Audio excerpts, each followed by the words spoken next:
Okay, so on today's episode, we're going to talk about why we took a career path in doing schools golf coaching.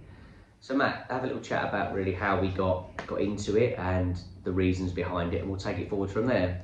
So I think we previously mentioned, speaking about our mentor at the time and showing us a little bit of a pathway that way. But I think when you look past that and we got into it, you realise that there's some real key things to it, isn't there? In terms of the reach, who you can target, how many people are at that school, not just the juniors that are coming to your group as such, is it? You might get a before school and after school class, but actually you're looking at the parents and everyone that's involved within that mailing list that you can potentially be exposed to, isn't it? Advertising your brand, growing other classes off the back of it in that way too.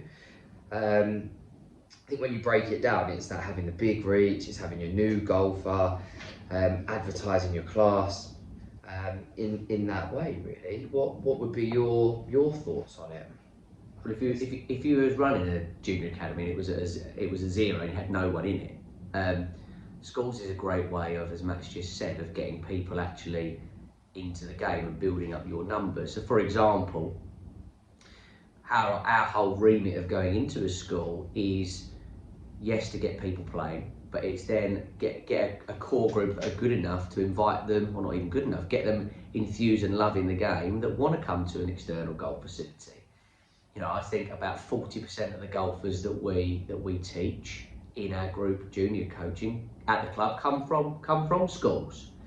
And sometimes it's more than that, sometimes it's less than that with your reach. But you're going in, you're targeting an audience there that are not coming to you. You're going to them. You're going into that school, and then once you're in that school, what we found is you stay in a school for a very long time. So the juniors may do a terms golf, they may sign up again, or they might drop out and do another sport, but golf is always there for them to do. Secondly, if they have played the golf at the school and they want to come along to the club, it's your job as the coach to give them that opportunity to come to the club, come to a kids club, come to a holiday camp, come to a summer camp. It works very much like that. And as you alluded to earlier about a target audience, I mean, if you go to a primary school, you've got anything between 600 to 1,000 children at a school potentially.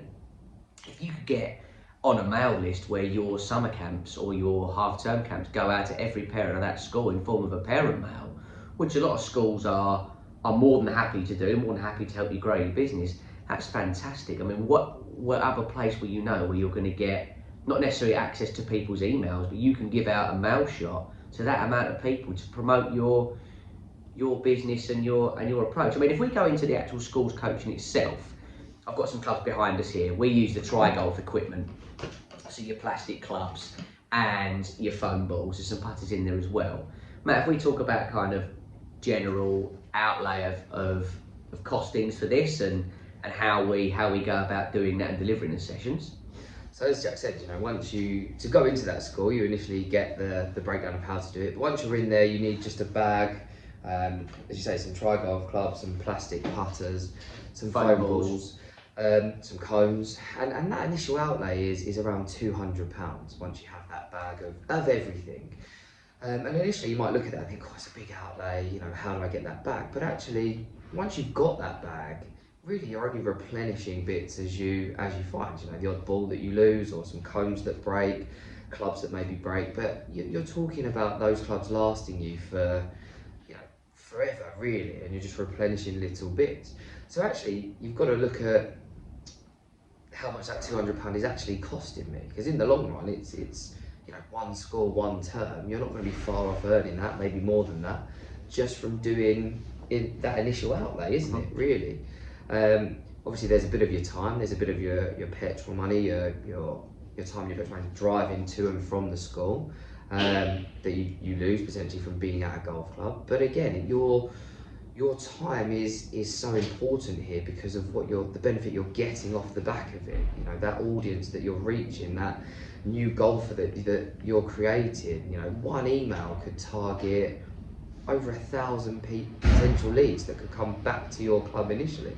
So your time and that one initial outlay surely outweighs the benefit of going into this school and to to running those classes. Wouldn't you agree? I think with a max sale of 1,000, you're not going to get 1,000 people come straight to your club, but it's that outreach. You know, you might have a parent that looks at these emails over a 3 or 4 term period, and then the 5th time they see that email about a camp, they might sign up then. You know, it's a numbers just game at it the end of is the day. it's spreading the word, definitely. If we have a look now at how we deliver the sessions, we've got the clubs. We're going to go and deliver a session. Let's say we're in a new school. We've done an assembly. We've promoted a before or after school club. What we're going to do in, say, an initial 6 weeks outlay, Matt, in terms of session planning. So I think we would have our session plans written before, and it's quite similar. Well, it is the same at every school that you go to. You know, you cover your basics, your fundamentals, your grips, your trophy finishes, your triangles, bit of chipping, putting. But we try and put a lot more of a game element to it. You know, kids love a competition. They love to have fun. We want juniors to have fun. You know, get fit, run around, grab the golf balls, which you wouldn't necessarily associate with golf. You know, it's seen as a little bit more of a,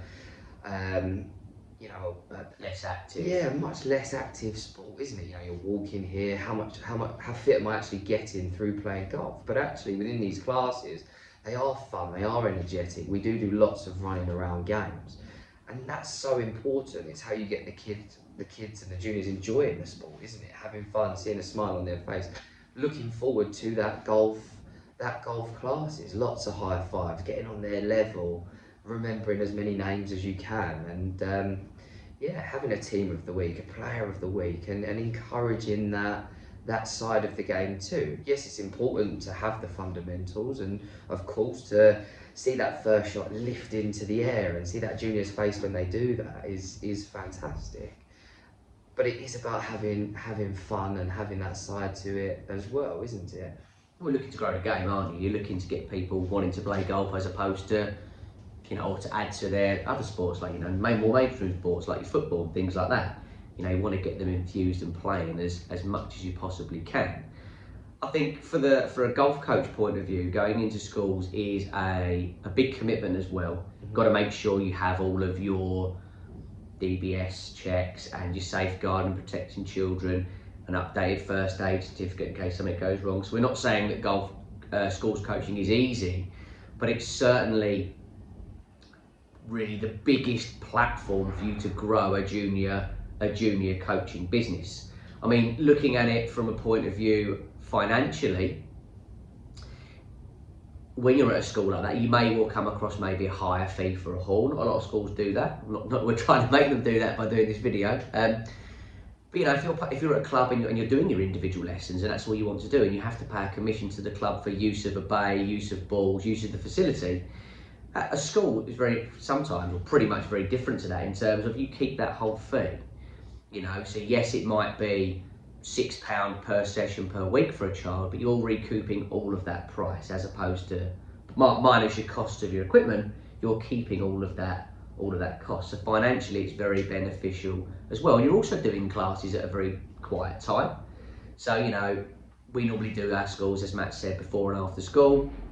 You might do a school from 8 till 8:45 in the morning on a Tuesday morning, Wednesday morning, Thursday morning, where it might be difficult to get some regular customers in. If you've got that coming in all the time over really a school year, maybe 40 weeks of the year, it's good in that regard. And the benefit of having the tri-golf equipment is you can do that indoors or outdoors.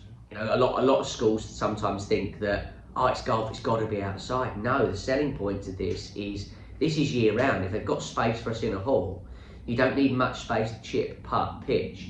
Yes, you might have a little bit more room to do some long shots, but if you've got soft golf balls that aren't going to do any substantial damage, which they won't if I grab one out of the bag very quickly, you've got the scope there to go year round. That's just one of the examples of a real simple sponge ball that we use. I think finally coming into looking at schools coaching, we've looked at equipment, we've looked at kind of how we run a session, maybe the benefits to financially a little bit of doing them and the growth it gives you business. But I think the last thing to mention maybe, Matt, is to talk about what you have. We've spoken about it briefly actually, about your energy in a session, what you've got to do, how you've got to conduct yourself. You briefly touched on it then. But why is that important to a child? If you turn up to a session and they want to do golf, they're there to have fun. What is your main, again, to highlight the main goal of doing this, really? Absolutely. I think, again, it's that bigger picture. You want the juniors to enjoy golf, look forward to golf. If you come in as a coach and you might be having a bad day, everything's gone on, but you're quite flat and not really with it, you know, we've all been there at times. You walk into that session, but as soon as you go through that door and you set up, you've got to put that game face on, you know, that energy has to come from you. You are the leader, you are the role model, you are the person that is the advocate for golf. You're the introduction to golf for that junior.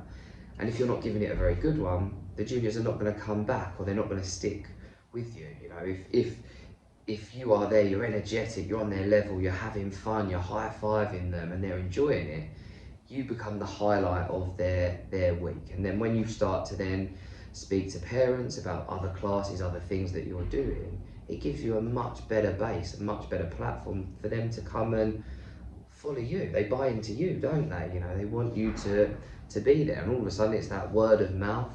That junior loves it, their friend comes along, or other friends come to the school class, friends outside of school hear about what you're doing. You know, there's such a huge positive for this, you know, to go and be on their level for 45 minutes to an hour is so important, isn't it? You know, and get them enjoying it, get them having fun. I think as golf, sometimes we are guilty of, got to grip it right, I've got to do this right, I've got to do that right. There is this rule of golf, or this etiquette to golf, that don't do this, don't do that, but have fun. That is the key. They can learn more about the etiquette rules and how to dress as they move up the ladder and progress on their journey, and as they're already bought into golf, they want to go and play on the golf course. That's the time to introduce that a little bit more, not in their first steps of learning what golf is and what golf is about, wouldn't you say?